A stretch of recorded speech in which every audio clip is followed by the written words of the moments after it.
So you've been wondering what I have been up to and why there hasn't been more videos being uploaded recently. Well, guess what? Today I'm going to give you an update on all of my cars, and of course for all of you who are new here, welcome to the Jesse Spec YouTube channel, and let me show you exactly where all my project cars stand at the moment. So let's just quickly say which ones I'll be working on. So of course the Toyota Chaser JZX100 drift car, my MR2 with a Kswap, there's an update for that as well, the GR Yaris, the Lotus Elise, and I guess that's already quite a handful. So without further ado, join me and let's dive right into it.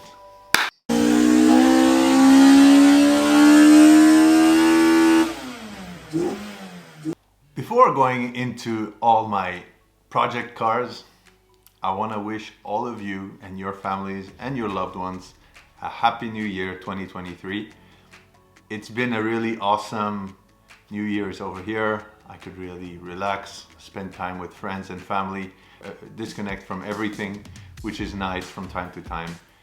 But now the year has started and I'm super hyped to move forward, and this video is supposed to show you what you can expect during this coming year. So without further ado, all right, let's dive right into it.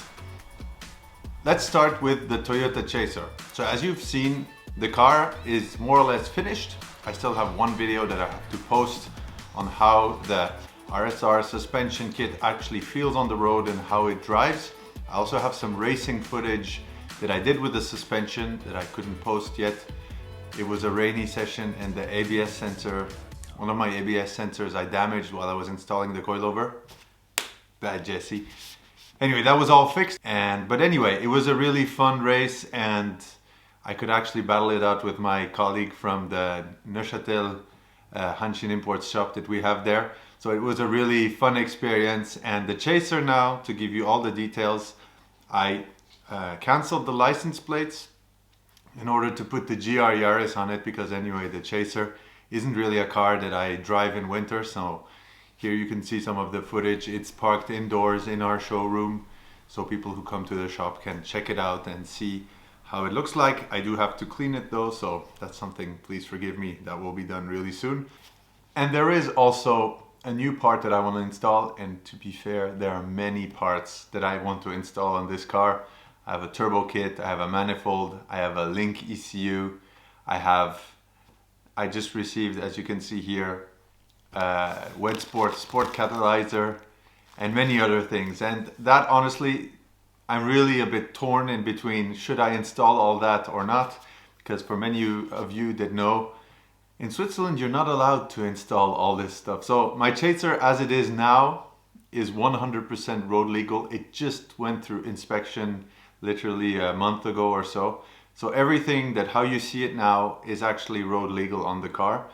But as I said, I have a brand new ECU, I have even a flex fuel sensor, many different things that I'm wanting to install. But recently the police has gotten so strict in Switzerland that it's been really difficult to get by without getting in trouble. So I'm really debating. Anyway, tell me in the comments below, should I go a little bit more serious with the engine mods on the car? I tell you, I have like, what did I say? Turbo kit from Tomei, intake, exhaust manifold from Tomei, downpipe, sport catalyzer, ECU, injectors, basically everything, even adjustable pulley for one of the camshafts, fuel pump as well. Basically everything to go to 500 horsepower, basically. And I'm really torn in between the fact that should I keep it nice and drivable for the street how it is now, or should I make a beast out of it and go drifting with it. Basically that's the idea. But anyway, tell me what you guys think below. Should I keep it as a street car, as a cruise car for occasional drifting and things like that, or should I go all bananas on it and maybe not get it road legal anymore? Tell me in the comments below what I should do. I'm a little bit torn between two choices there. Anyhow, let's move on to the next car. Now let's move on to my Lotus Elise. I actually still have some racing footage because as you know, in 2022, I've actually participated in 5 official races, and for some reason, I just didn't fit well in that car. Like, I'm a bit too big, like 100 kilos for 195 centimeters of height. A big baby, I could say. But yeah, although I enjoyed it thoroughly, one of the main things that also really broke my enthusiasm for this car is that actually my MR2 with the 2ZZ was a whole 2 seconds faster than my Lotus Elise with the same engine, mind you. Maybe not with an LSD, maybe not with as good suspension, but in the end, I was 2 seconds faster on the exact same track at the exact same period of the year. It's usually 18th of June, something like that. So I was like, what the heck is going on? Like, what is the point of having this car if on the track it's actually slower than my MR2? And as you know, just so you know, I sold the Lotus, and now I am gonna put more energy into my MR2, and that's the perfect segue over to the MR2. To be honest, the MR2 has been put on the back burner recently because I was missing parts to fabricate my exhaust, and I was a bit wondering, should I modify my beautiful Fujitsu exhaust to suit the Kswap headers, or should I fabricate something? And in the end, I bought some hardware to build an exhaust with 2 mufflers. It's going to be sort of like a coming out of the car, circling around, 2 mufflers, and then come out in the middle of the bumper. That's the idea, okay? So I do want to use this car on the racetrack, but I do want to meet noise regulations. I don't want to be bothered with ridiculous restrictions and everything. So good thing about the MR2 is I will be able to continue building the exhaust. That's going to be the next episode about that car. So MR2 lovers, look forward to that. And I need to finish fabricating the intake, and then basically, so what I mean fabricating the intake is basically from the throttle body towards an air filter or a suction cone or something like that. I don't know yet. So that's the last part of the MR2 before heading on to the dyno and start mapping it. Whoa, and let's not forget my OSGeek and Super Lock LSD that has to be installed. And that's what's left basically on the MR2, and then shredded on the track. I will be installing also an oil cooler and an oil pressure sensor and an oil temperature sensor that will be fed directly into the link ECU that I have in, so I can actually build in safeties and avoid blowing my engine once again like I did with the 2ZZ. Add some security features. That's something that I could not do before because I had the Power FC that basically only has a knock protection system that is visual and does not, it's like a passive safety security, whereas with the link you can have an active security. So if oil pressure goes below this much, I will cut the engine off. And avoid Jesse to blow his engine in spite of his ego wanting to win the race. Okay, anyway, little jokes aside, but what I need to say about my Kswap MR2 is I built this car to be a race car. And sadly, I'm learning a bit the hard way that to truly race my car in a legal manner, in a regulated motorsports race, there are too many things that are not okay yet on that car, including the hard dog roll cage is not okay, and many other things in the end that make it really much harder for me to actually just make the engine run, put new tires on and go racing. You know, that's, I've sort of, how do you say, done enough track days that I've come to a point where I actually want to race against other people. And that's what sucks with this car, is I've actually run into a wall sort of from a regulatory perspective, because as you know, the FIA is really strict actually in motorsports events here. So other than going to time attack races with my car, which means I have to go to Germany, to France, to Italy to race with with my car, I do not have the opportunity to actually race in official races in Switzerland. unless I find ways to fiddle myself through inspections. And that really sucks because honestly, I want to race in Switzerland. I don't especially want to have to go all over Europe just to do some races. And this is actually the perfect segue over to the last car that I just bought maybe 1 month ago, my Toyota GR Yaris. So GR Yaris fans, rejoice, because there's a ton of stuff that arrived and I am just so hyped to get started. And as crazy as it seems, this car, in spite of having it already 8,000 kilometers, I have not modified anything on it, and I have driven it as a daily driver. And believe it or not, I'm almost scared to modify it because it's so good from the factory. The only thing that I changed are the winter wheels with snow tires. So let me just run you through a little list of things that I have to install as soon as I start working again and as soon as I come back from Japan, because I will be at Tokyo Auto Salon in 2023, so this year. So if any of you are there, by the way, feel free to come and visit me at the Wed's Wheels booth. I'll be helping out there. So just ask for Jesse and I will welcome you. And if you have questions regarding Wed's Wheels as well, in English, French, German, Japanese you don't need because there will be other staff there. But feel free to come over and say hi. I would be very pleased to see all of you. So let's work through what we're gonna do during 2023 in the beginning of the year, and let's see what I'm gonna do to the GR Yaris, given the fact that I've run into this roadblock with the MR2 from a regulatory perspective. First of all, let's talk about exhaust. So this big box that you see here is an NVIDIA exhaust that is actually road legal in Switzerland, and look forward to that because I'll be making an installation before and after video. So if you're hyped about that, make sure to like this video and tell me in the comments below. I'll try to squeeze that one out as quickly as possible. Then other things regarding suspension. And by the way, I should say thank you to NVIDIA Switzerland.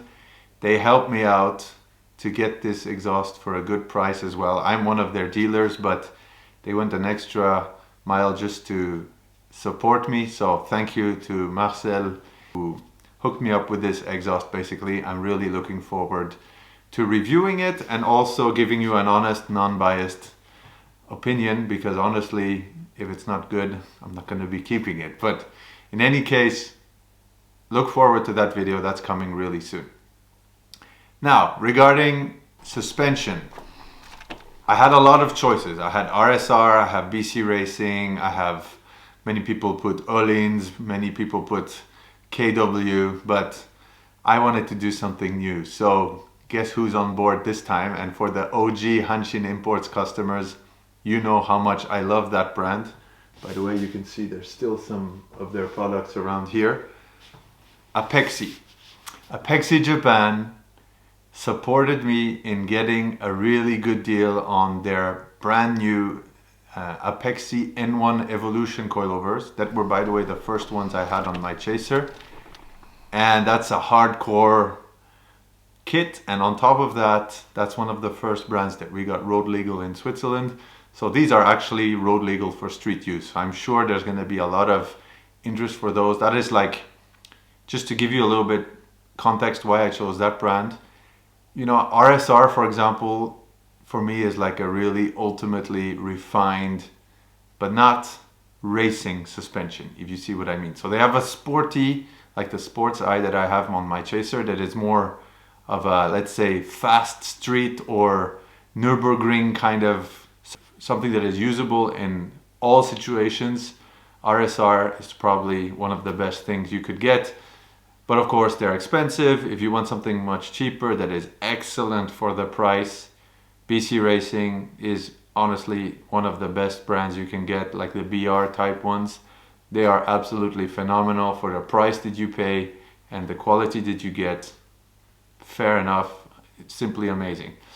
And then you have Apexi. I decided going with them because this is also a good reason why I'm modifying this car so much, it's not because it's just trendy and it's fashionable now to modify GR Yaris's. It's because since I ran into this roadblock with the MR2, I need a new car to go racing with in Swiss official regulations, and that is actually possible to use.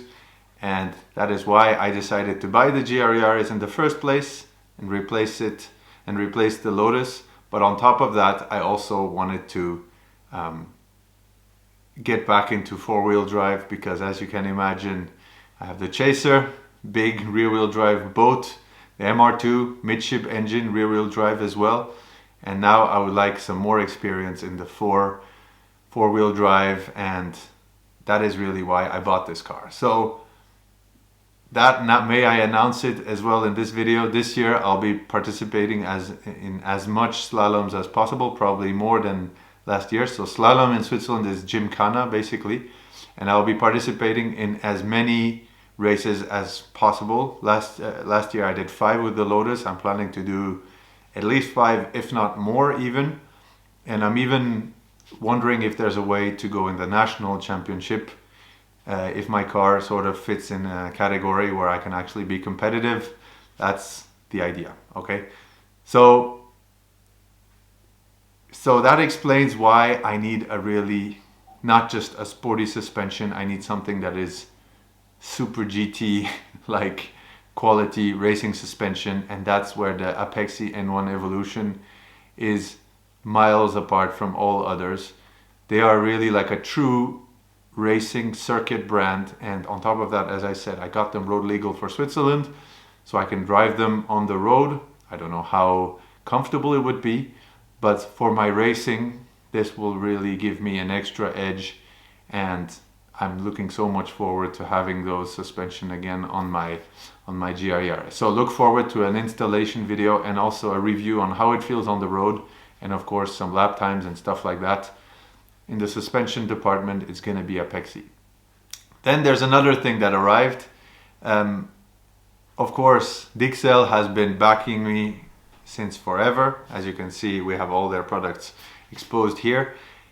And this year I wanted to try something new, so I decided to go with the Specum Beta endurance racing brake pads, because usually my go-to brake pad for slalom, because you need something that works really quickly without needing to heat up the brakes too much, that has a strong braking performance. The Z-type is the Z-type or Z-type, depending where you are in the world, is hands down the best choice for that. But on the other hand, if you have, I wanted to try something new, honestly, and as I said, I wanted to go the extra mile and go even a step on top and try the Specum Beta endurance racing brake pads that are really true racing brake pads, and that's what I'm going to be using for that. I'm looking forward to testing those. You'll be also getting a feedback, and titanium shims and stuff like that, just to avoid to break everything, is definitely something I'm going to be using as well, but I don't have those yet. Let's move on to ECU. So that won't be used in the racing because it's not legal. However, I managed to build a partnership with my business with Cyvex ECUs, and a big shout out to them in England, and thank you so much for giving the opportunity to work with you guys.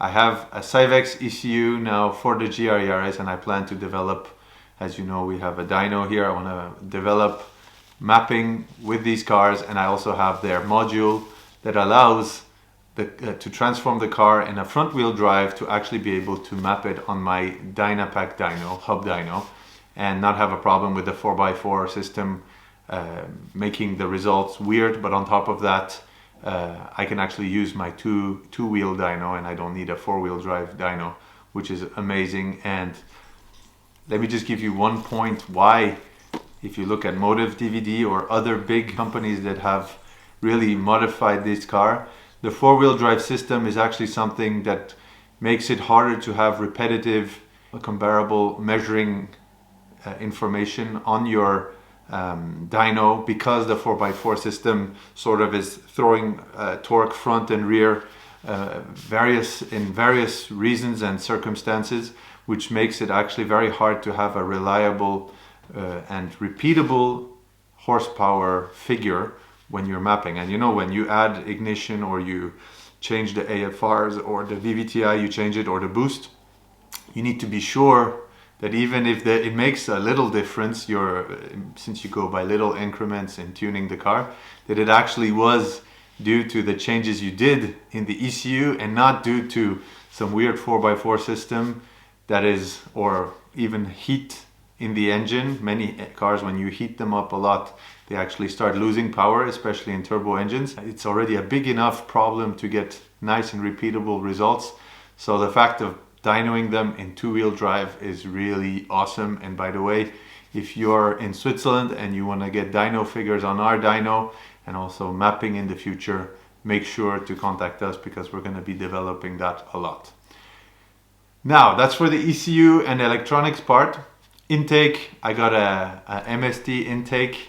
That's just for the fun. Honestly, that won't be used on the street. That will maybe be used on the circuit or things like that. That is not something that is road legal in Switzerland, so I won't be using it. But I do want to prove that these intakes actually make a difference on the dyno, so there will be some dyno videos regarding to that. And by the way, we're speaking about dynos, but I'll be making a video as well really shortly on how this Cyvax four-wheel drive module actually works, so I can actually dyno the car in two-wheel drive, and that also can benefit all my customers who would come by the shop here. I would reuse my dyno, so my four-wheel drive module, and put it into your car, and dynoing your car in two-wheel drive at our shop, so you can actually know how powerful your car is, and also for future dynoing and things like that and mapping, we'll have a lot of opportunities on that aspect. So I'm really excited about that. So what else is there for the GR Yaris? Oh yeah, an awesome little brand that we got that is actually not that little is Works Bell from Japan. They make these awesome hub kits that actually allow you to keep the buttons that are in the steering wheel in your hub, and then actually allow you to install aftermarket steering wheels. That is not road legal for Switzerland, but you're allowed to do that as for racing in Switzerland, so I definitely will be doing that. Bucket seat, I will have my Brid Z3 XL, and with my own hanshin-import harnesses. Let me just show you one of them. Here you see our hanshin-imports harnesses, 6-point. By the way, if you want to support the channel and our motorsports shenanigans, make sure to hit us up if you want to buy that. And of course, Brid will be making the seat rail as well, so that's also already ordered and I'm waiting for it to arrive. What else is there? Wheels, I think there is no need really to say much more. That it's going to be wet sport. It's going to be TC105X in 18-inch. And most likely it will be the 9.5s, eventually the 9s. And tires will be Yokohama. I don't know yet if I will go full crazy slick tires or if I will go with or the A052s. That will still depend on how it goes, because this car, of course, it's still brand new. It doesn't even have 8,000 kilometers, so I do want to use it on the street. It is not going to be 100% track car. It's definitely, now to be honest, even during the winter, it's my daily rather than my truck, you know. So I definitely want it to be usable on the street and legal, you know, because the point is not going totally bananas and ridiculous and not being able to take the car for a drive when needed. So to give you an example, the bucket seats, I will not use them on the street because it's not road legal. I mean, I could probably get them road legal, but do I want to pay money just to do that? Honestly, I don't think so. So I'll be just swapping them out when I have races and things like that. And that's the whole idea behind it. So wheels, of course, TC105X, Yokohama tires. Oh yeah, of course, brake lines will be Fisher. That's a brand that we've been selling a lot recently. Look like this. They are road legal for Switzerland, so that's really awesome. So I'll be using those. And yeah, that's a bit what's gonna happen with the GR Yaris. So yeah, so maybe just to go over the objectives of this year. the MR2, I want to get into at least one time attack race. These races are less regulated, so I already raced a year or two ago with it when I broke my engine, so that's no problem. It is absolutely doable. But if I want to do the real official racing in Switzerland, I will have to use the GR Yaris. And now the idea is race with the national championship, see if I can get into it. I did enough races last year, so normally I am eligible for let's say a professional racing license, so I'm gonna be asking for that. The question is my car gonna be competitive or not in the Swiss championship? That's another question. In any case, that's the idea, okay? And the Chaser, street car for cruising, and maybe I'll do 1 or 2 drift days as well. So that's basically it. So those are the objectives from a motorsports perspective for the year. Now let's come to the end of this video. I want to, of course, thank all of you for your support in 2022. I am so grateful that all of you have subscribed as well, and all of those of you who didn't. As you can see, this video should show you that there's a lot of content that's going to be coming really soon, and I really hope that I can convince you to subscribe to the channel. That would make me very happy and encourage me to even push harder in getting results in motorsports as well, but also sharing knowledge and things about cars totally for free. So it doesn't cost you anything either to subscribe. So if you want to support this channel so I get more reach and more people see the videos, that would be amazing. I want to thank all of you in advance for that, and I wish you a badass 2023. And without further ado, thanks for watching, and I will see you in the next one. Peace.